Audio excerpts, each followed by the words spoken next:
से digital media हुआ है तो प्रिंट मीडिया की जो साइज़ है वो घटती चली गई है।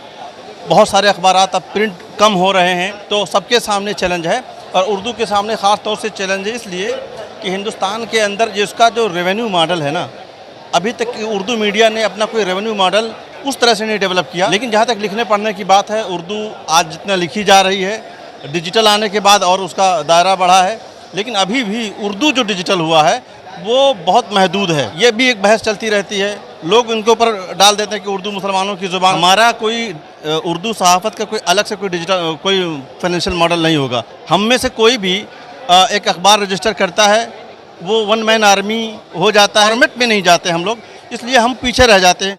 अच्छा बस्तवी साहब, अभी आप कौमी कौंसिल बराए फ़रोग़ उर्दू ज़बान के प्रोग्राम में आए हुए हैं, पटना से रोज़ा प्रोग्राम है। आप प्रेस क्लब ऑफ इंडिया के मेंबर हैं, एशिया टाइम्स आपका न्यूज़ वेबसाइट है, सहाफ़त में आप लंबे टाइम से हैं। इस वक्त हिंदुस्तान में उर्दू सहाफ़त को आप किस जाविये से देख रहे हैं, उसका मुस्तकबिल क्या देख रहे हैं? क्योंकि आमतौर पर ये समझा जाता है कि उर्दू अखबारात जो है वो बंद हो चुके हैं, बहुत कम उर्दू अखबारात जो है वो चल पा रहे हैं। उसी तरीके से डिजिटल मीडिया में बहुत मुतहरिक वेबसाइट्स नज़र नहीं आते हैं।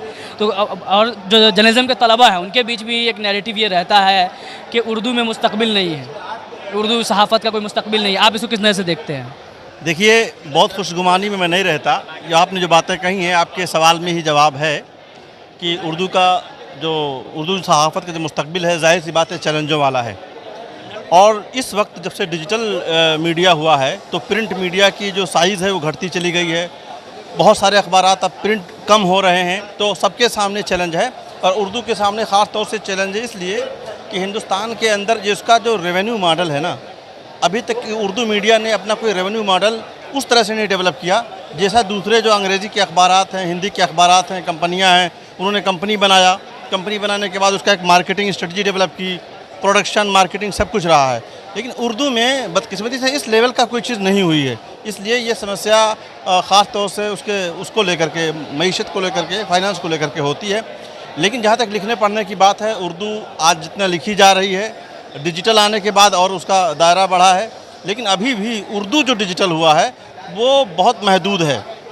और जैसे कि अब अगर आप देखें कि जो ज़िंदगी के जो मैदान हैं जिसमें उर्दू वाले कह लें या मुसलमान कह लें, जिस तरह से पिछड़े हुए हैं, तो उसी तरह से चूँकि मुसलमानों ने इसको अपनी ज़ुबान करार दे रखा है, ये भी एक बहस चलती रहती है। लोग इनके ऊपर डाल देते हैं कि उर्दू मुसलमानों की ज़ुबान है, तो इसमें जो उर्दू में जो कुछ भी काम हो रहा है उसको दूसरी निगाह से देखा जाता है कि भाई वो मुसलमानों की ज़ुबान है, तो दूसरे इस तरह से देखते हैं, इसलिए भी ये मामला पीछे है।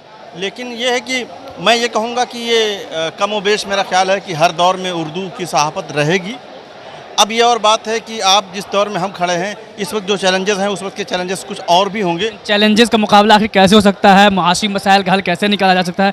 रेवेन्यू मॉडल किस तरीके से बन सकता है? खासकर डिजिटल मीडिया प्लेटफॉर्म्स पर जो उर्दू वेबसाइट्स हैं, उर्दू सहाफ़ी हैं, वो किस तरह से काम कर सकते हैं? देखिए, हमारा कोई उर्दू सहाफ़त का कोई अलग से कोई डिजिटल कोई फाइनेंशियल मॉडल नहीं होगा। वही होगा जो अंग्रेज़ी वाले मेन स्ट्रीम के लोग कर रहे हैं, हिंदी वाले कर रहे हैं, वही हमारा भी होगा। असल में हमने उसे अडॉप्ट नहीं किया, उस फॉर्मेट में हम गए नहीं हैं। हम में से कोई भी एक अखबार रजिस्टर करता है, वो वन मैन आर्मी हो जाता है या अपना एक अखबार जारी कर लेता है, वो कंपनी नहीं बनाता।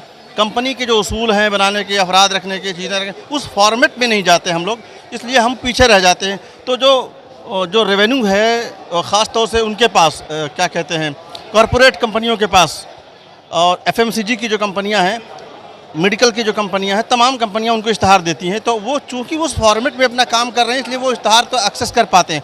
हम चूँकि इंडिविजुअल लेवल पर काम करते हैं और अदारा जाती लेवल पर हमारे यहाँ काम उस लेवल पर होता नहीं, इसलिए हम पीछे रह जाते हैं। तो मुझे लगता है कि उर्दू वालों को किसी से पीछे नहीं समझना चाहिए, और उसी तरह से जैसे दूसरे ज़ुबान की सहाफ़त हो रही है, उसी तरह से उसका फॉर्मेट तैयार करना चाहिए और उसी अंदाज़ में अप्रोच करना चाहिए।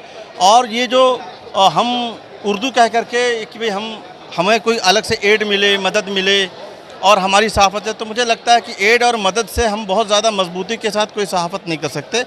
अगर हम कर सकते हैं तो उसका एक रेवेन्यू मॉडल अगर डेवलप करेंगे, और डेवलप तब होगा जैसे अंग्रेज़ी, हिंदी और दीगर ज़ुबानों का, मलयालम का, तेलुगु का, तमिल का, सबका मौजूद है, ऐसे हमारा भी होगा। हम उर्दू वाले अभी उस पर आ नहीं पाए हैं, उनमें मैं भी शामिल हूँ, आप भी शामिल हो सकते हैं, और भी तमाम लोग हैं। अभी हम लोगों ने वो फॉर्मेट अडॉप्ट नहीं किया। जब तक नहीं करेंगे तब तक कभी इसका हल होगा नहीं।